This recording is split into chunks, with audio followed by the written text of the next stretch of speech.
Hi guys, നമ്മളുടെ അന്തരീക്ഷം നോക്കൂ. 7 മണിയായിട്ടുള്ളൂ.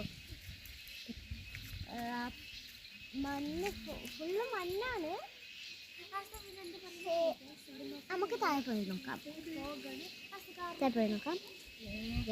അപ്പോൾ ഗൈസ് നമ്മൾ താഴെ പോകുകയാണ്. പൂച്ച നമ്മളെ കൂടെ വരുന്നുണ്ട് ഗൈസ്. വരെ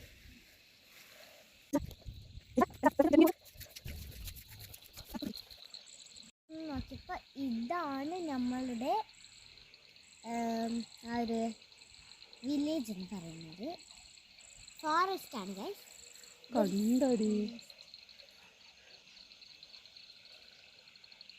കണ്ടടി കണ്ടൊന്നും കാണുന്നില്ല, മഞ്ഞ് മുങ്ങിയിട്ട്. അപ്പോൾ ഇത് കണ്ടാണ് നമുക്ക് കാണാൻ പറ്റുന്നില്ല. ഫുള്ള് മഞ്ഞ് മൂടിക്കിടക്കുകയാണ്.